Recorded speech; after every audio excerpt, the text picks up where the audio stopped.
ತಾರಕಾಸುರನ ಸಂಹಾರಕ್ಕೋಸ್ಕರ ಶಿವಪುತ್ರನಾದ 6 ತಲೆಯ ಕಾರ್ತಿಕೇಯ ಸ್ವಾಮಿ ಹೇಗೆ ಜನಿಸಿದ? ಶಿವಪುರಾಣ ಭಾಗ 6 ನೀವು ನೋಡಿಲ್ಲ ಅಂದರೆ ಡಿಸ್ಕ್ರಿಪ್ಷನ್ ಬಾಕ್ಸ್ ನಲ್ಲಿ ಲಿಂಕ್ ನ ಕೊಟ್ಟಿರ್ತೀನಿ, ಹೋಗಿ ನೋಡಿ ಬನ್ನಿ. ನನ್ನ ಚಾನೆಲ್ಗೆ ನೀವು ಹೊಸಬರಾಗಿದ್ದರೆ ನನ್ನ ಚಾನೆಲ್ ನ ನೀವು ಸಬ್ಸ್ಕ್ರೈಬ್ ಮಾಡಿಕೊಳ್ಳಿ, ಪಕ್ಕದಲ್ಲಿರುವ ಬೆಲ್ ಬಟನ್ ಅನ್ನ ಪ್ರೆಸ್ ಮಾಡಿ. ಇದೇ ತರ ಒಳ್ಳೆ ವಿಡಿಯೋಸ್ ನಿಮಗೆ ನೋಟಿಫಿಕೇಶನ್ ಮೂಲಕ ಬರ್ತಾ ಇರುತ್ತೆ.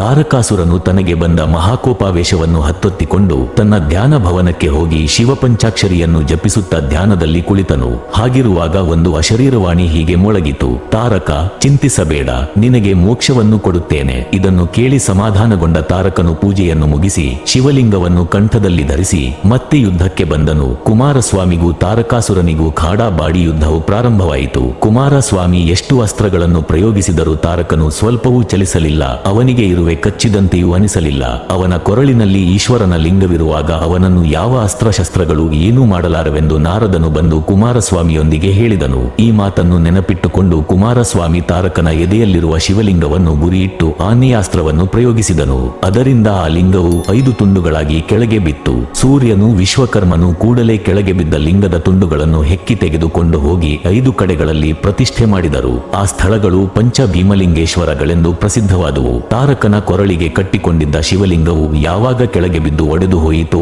ಆಗಲೇ ಕುಮಾರಸ್ವಾಮಿ ಬ್ರಹ್ಮಾಸ್ತ್ರವನ್ನು ಪ್ರಯೋಗಿಸಿ ತಾರಕನನ್ನು ಸಂಹರಿಸಿ ಬಿಟ್ಟನು. ದೇವಿಗಣಗಳು ತಾರಕನ ಸೇನೆಗಳನ್ನು ಕೊಲ್ಲುತ್ತಾ ಮಾಂಸಗಳನ್ನು ತಿಂದು ರಕ್ತವನ್ನು ಕುಡಿಯುತ್ತಾ ಬೀಭತ್ಸ ರೂಪಗಳಿಂದ ನೃತ್ಯಗಳನ್ನು ಮಾಡುತ್ತಿರಲು ದೇವತೆಗಳು ಪುಷ್ಪವೃಷ್ಟಿ ಸುರಿಸಿದರು. ಯಾರಿಂದಲೂ ಕೊಲ್ಲಲಾಗದ ತಾರಕಾಸುರನನ್ನು ಅವನೊಂದಿಗೆ ಸೇರಿದ ಅನೇಕ ಮಂದಿ ಇತರ ರಾಕ್ಷಸರನ್ನು ಸಂಹಾರ ಮಾಡಿದ ಮೇಲೆ ಕುಮಾರಸ್ವಾಮಿ ಸ್ವಲ್ಪ ಕಾಲ ಸ್ವರ್ಗದಲ್ಲಿಯೇ ಇದ್ದು ಆಮೇಲೆ ಪಾರ್ವತಿ ಪರಮೇಶ್ವರರನ್ನು ಸೇವಿಸಬೇಕೆಂಬ ಆಲೋಚನೆಯಿಂದ ಕೈಲಾಸಕ್ಕೆ ಬಂದು ಅಲ್ಲಿಯೇ ಇದ್ದನು. ಹಾಗಿರುವಾಗ ಒಂದು ದಿನ ಕುಮಾರಸ್ವಾಮಿ ತನ್ನ ಸ್ನೇಹಿತರೊಂದಿಗೆ ಕೂಡಿಕೊಂಡು ವನವಿಹಾರ ಮಾಡಲು ಹೊರಟನು. ಆಗ ನಾರದ ಮಹಾಮುನಿ ಅವನ ಬಳಿಗೆ ಬಂದನು. ಕುಮಾರಸ್ವಾಮಿ ನಾರದನಿಗೆ ವಂದಿಸಿ ಅತಿಥಿ ಸತ್ಕಾರಗಳನ್ನು ಮಾಡಿ, ಮುನೀಶ್ವರ, ಲೋಕಗಳಲ್ಲಿರುವ ವಿಶೇಷ ಸಮಾಚಾರಗಳೇನು ಎಂದು ಕೇಳಿದನು. ದೇವಸೇನಾಪತಿ, ನಿನ್ನ ದಯದಿಂದ ಎಲ್ಲಾ ಲೋಕಗಳವರು ಸುಖವಾಗಿದ್ದಾರೆ. ನೀನು ರಾಕ್ಷಸರನ್ನೆಲ್ಲ ಸಂಹಾರ ಮಾಡಿದುದರಿಂದ ಈಗ ಯಜ್ಞ ಯಾಗಾದಿ ಸಾತ್ವಿಕ ಕರ್ಮಗಳೆಲ್ಲ ಶುಭಸಾಂಗವಾಗಿ ಸಾಗುತ್ತಾ ಇವೆ. ನಾನೀಗ ನಿನಗೆ ಒಂದು ವಿಷಯವನ್ನು ಹೇಳಬೇಕೆಂತಲೇ ಬಂದಿದ್ದೇನೆ. ಇಲ್ಲಿಗೆ ಸಮೀಪದಲ್ಲಿ ಬಿಲ್ಲಪುರವೆಂಬ ಊರೊಂದಿದೆ. ಅಲ್ಲಿ ಪುಳಿಂದನೆಂಬ ಬಿಲ್ಲರ ರಾಜನಿದ್ದಾನೆ. ಅವನು ದೊಡ್ಡ ಈಶ್ವರ ಭಕ್ತ. ಅವನ ಹೆಂಡತಿಗೆ ಬಹಳ ಕಾಲದವರೆಗೆ ಮಕ್ಕಳಾಗಲಿಲ್ಲ.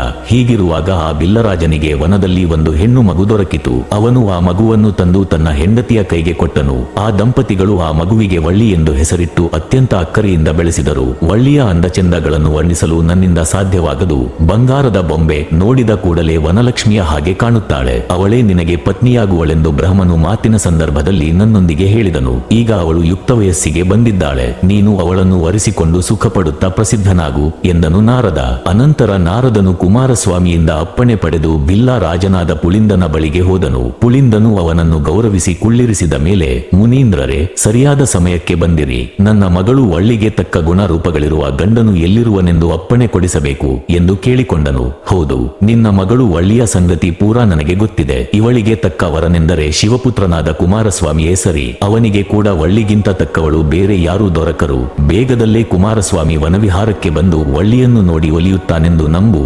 ನೀನೇನು ಹೆಚ್ಚಿನ ಪ್ರಯತ್ನ ಮಾಡಬೇಕಾಗಿಲ್ಲ. ಅವನಾಗಿಯೇ ನಿಮ್ಮ ಅಳಿಯನಾಗುತ್ತಾನೆ. ನೀವೆಲ್ಲ ಧನ್ಯರಾಗುವಿರಿ. ಶಿವನೇ ಸಂಬಂಧಿಕನಾಗುವುದಕ್ಕಿಂತ ಹೆಚ್ಚಿನ ಭಾಗ ಬೇರೇನಿದೆ ಎಂದು ಪುಳಿಂದನೊಂದಿಗೆ ಹೇಳಿ ನಾರದನು ತನ್ನ ದಾರಿ ಹಿಡಿದು ಹೊರಟು ಹೋದನು. ನಾರದನು ವಳ್ಳಿಯ ಸೌಂದರ್ಯವನ್ನು ಕುರಿತು ಹೇಳಿದ ಮಾತು ಕುಮಾರಸ್ವಾಮಿಯ ಮನಸ್ಸಿನಲ್ಲಿ ಸವಿಯಾದ ಅಲೆಗಳನ್ನು ಎಬ್ಬಿಸಲು ತೊಡಗಿತು. ಅವಳನ್ನು ಮದುವೆ ಮಾಡಿಕೊಳ್ಳಬೇಕೆಂಬ ಬಯಕೆ ಅವನ ಮನಸ್ಸಿನಲ್ಲಿ ತಲೆ ಎತ್ತಿತು. ಬಿಲ್ಲರ ಹುಡುಗಿಯನ್ನು ಮದುವೆಯಾಗುವೆನೆಂದರೆ ತಂದೆ ತಾಯಿಗಳು ಒಪ್ಪುವರೋ ಇಲ್ಲವೋ ಎಂಬ ಸಂದೇಹ ಬೇರೆ ಬಂತು. ತಾನು ಯಾವ ನಿರ್ಣಯ ಮಾಡಬೇಕಾದರೂ ಮೊದಲು ಅವಳನ್ನು ನೋಡಿ ಬಿಡುವುದು ಒಳ್ಳೆಯದೆಂದುಕೊಂಡನು. ಅದಕ್ಕಾಗಿ ಅವನು ತನ್ನ ಪರಿವಾರವನ್ನು ಕರೆದುಕೊಂಡು ಬಿಲ್ಲಪುರದ ಸಮೀಪಕ್ಕೆ ಹೋಗಿ ಅಲ್ಲಿಯ ವನದಲ್ಲಿ ವಿಹರಿಸಲು ತೊಡಗಿದನು. ನಾರದನ ಮಾತುಗಳು ಕುಮಾರಸ್ವಾಮಿಯನ್ನು ಚಂಚಲಗೊಳಿಸಿದಂತೆಯೇ ವಳ್ಳಿಯನ್ನು ಕೂಡ ಚಂಚಲಗೊಳಿಸಿದ್ದಿತು. ಪುಳಿಂದನೊಂದಿಗೆ ನಾರದನು ಹೇಳಿದುದನ್ನೆಲ್ಲ ಮರೆಯಲ್ಲಿದ್ದು ಅವಳು ಕೇಳಿದ್ದಳು. ಕುಮಾರಸ್ವಾಮಿ ತಾನಾಗಿ ಬರುವನೆಂದಿದ್ದಾನಷ್ಟೇ. ಅವನು ಯಾವಾಗ ಬರುತ್ತಾನೋ ಎಂಬ ಆತುರದಿಂದ ಅವಳ ಕಣ್ಣುಗಳು ಅತ್ತಿತ್ತ ಸುಳಿದುಕೊಂಡೇ ಇದ್ದುವು. ಅಷ್ಟೊಂದು ಮೇಲ್ಮಟ್ಟದವನು ತನ್ನಂತಹ ಕೀಳ್ಮಟ್ಟದವಳನ್ನು ವರಿಸಿಕೊಳ್ಳುತ್ತಾನೆಯೇ ಎಂದು ಅವಳಿಗೆ ಸಂದೇಹ.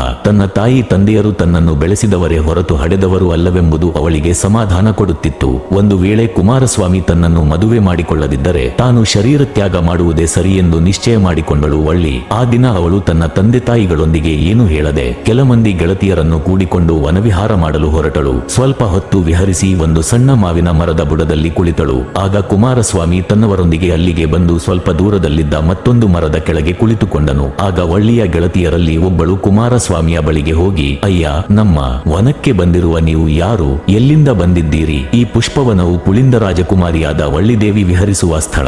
ಈ ಪ್ರದೇಶಕ್ಕೆ ಗಂಡಸರಾರು ಬರಕೂಡದು, ನಿಮಗೆ ಗೊತ್ತಿಲ್ಲವೆಂದು ಕಾಣುತ್ತದೆ ಎಂದಳು. ಅವಳ ಮಾತು ಕೇಳುತ್ತಿದ್ದಂತೆ ಕುಮಾರಸ್ವಾಮಿಗೆ ಹೊಸ ಉತ್ಸಾಹವೆದ್ದಿತು. ಅವನು ಆ ಗೆಳತಿಯೊಂದಿಗೆ, ನನ್ನ ಹೆಸರು ಕುಮಾರಸ್ವಾಮಿ, ನಾನು ಶಿವ ಪಾರ್ವತಿಯರ ಕುಮಾರ, ಸ್ವಂತ ಊರು ಕೈಲಾಸ.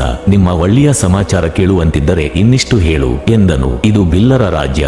ರಾಜನಾದ ಪುಳಿಂದನು ಬಿಲ್ಲಪುರ ರಾಜಧಾನಿಯಲ್ಲಿದ್ದಾನೆ. ಅವನು ಈಶ್ವರ ಭಕ್ತನು. ಮಕ್ಕಳಿಲ್ಲದ ಅವನಿಗೆ ವನದಲ್ಲಿ ಸಿಕ್ಕಿದವಳು ವಳ್ಳಿ. ಆದರೂ ಬಹುಮುದ್ದಿನಿಂದ ಅವಳನ್ನು ಬೆಳೆಸಿದ್ದಾರೆ ಎಂದಳು ಆ ಗೆಳತಿ. ಆ ನಿಮ್ಮ ವಳ್ಳಿಗೆ ಮದುವೆಯಾಯಿತೇನು ಎಂದು ಕುಮಾರಸ್ವಾಮಿ ಕೇಳಿದನು. ಸಂಬಂಧವು ಗೊತ್ತಾಗಿದೆ, ಇನ್ನು ಮೇಲೆ ಮದುವೆಯಾಗಬೇಕು ಎಂದಳು ಗೆಳತಿ. ಕುಮಾರಸ್ವಾಮಿ ಉತ್ಸಾಹದಿಂದ, ಅದೆಂತಹ ಸಂಬಂಧ?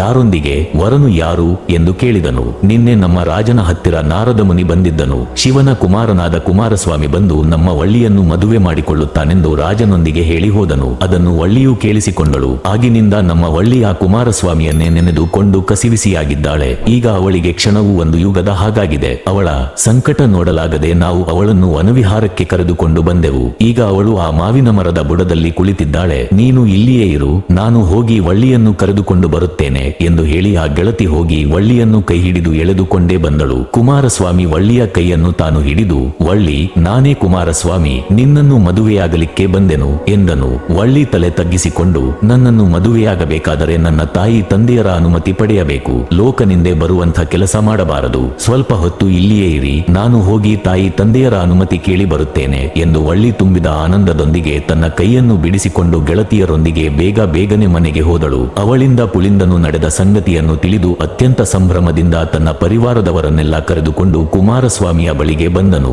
ಆ ರಾತ್ರಿ ಬೆಳಗಾಗುವ ಹೊತ್ತಿನಲ್ಲಿ ಒಳ್ಳೆಯ ಮುಹೂರ್ತವಿರುವುದೆಂದು ಹೇಳಿ ಕುಮಾರಸ್ವಾಮಿಯನ್ನು ಅವನ ಪರಿವಾರವನ್ನು ತನ್ನೊಂದಿಗೆ ಕರೆದುಕೊಂಡು ಹೋಗಿ ಬಿಡದಿಯಲ್ಲಿ ಕೂಡಿಸಿ ಉಪಚರಿಸಿದನು. ಆಮೇಲೆ ಮಗಳ ಮದುವೆಯ ಏರ್ಪಾಡಿಗೂ ತೊಡಗಿದನು. ಈ ವಾರ್ತೆ ಆಗಲೇ ಶಿವ ಪಾರ್ವತಿಯರಿಗೂ ತಿಳಿಸಲಾಯಿತು. ಶಿವನು ಪಾರ್ವತಿಯ ಸಮಯಕ್ಕೆ ಸರಿಯಾಗಿ ಕೈಲಾಸದಿಂದ ಬಂದು ಕುಮಾರಸ್ವಾಮಿಯ ವಿವಾಹವನ್ನು ನಡೆಯಿಸಿದರು. ಆಮೇಲೆ ಶಿವ ಪಾರ್ವತಿಯರು ನೂತನ ವಧೂವರರನ್ನು ಕರೆದುಕೊಂಡು ಕೈಲಾಸಕ್ಕೆ ಹಿಂದಿರುಗಿದರು. ಮುಂದೆ ಕಾಲವು ಕ್ರಮಿಸುತ್ತಿರಲು ಶೋಣಿತಪುರದಲ್ಲಿ ಗಜಾಸುರನೆಂಬವನು ಅವತರಿಸಿದನು. ಅವನು ಕೂಡ ಬ್ರಹ್ಮನನ್ನು ಧ್ಯಾನಿಸಿ ಘೋರವಾದ ತಪಸ್ಸು ಮಾಡಿ ಅನೇಕ ವರಗಳನ್ನು ಪಡೆದು ಉನ್ಮತ್ತತೆಯಿಂದ ಬೀಗಿದನು. ತನ್ನ ಬಲದಿಂದ 3 ಲೋಕಗಳನ್ನು ಗೆದ್ದು ತಾನೇ ಆಳಲಿಕ್ಕೂ ತೊಡಗಿದನು. ಪರಮ ಶಿವಭಕ್ತನಾದ ಗಜಾಸುರನ ಪಾಲನೆಯಲ್ಲಿ ಪ್ರಪಂಚದವರೆಲ್ಲ ಎಲ್ಲಾ ಸುಖಗಳನ್ನು ಅನುಭವಿಸುತ್ತಿದ್ದರು. ಪ್ರಜೆಗಳಿಗೆ ಯಾವ ಈತಿಬಾಧೆಗಳೂ ಇರಲಿಲ್ಲ.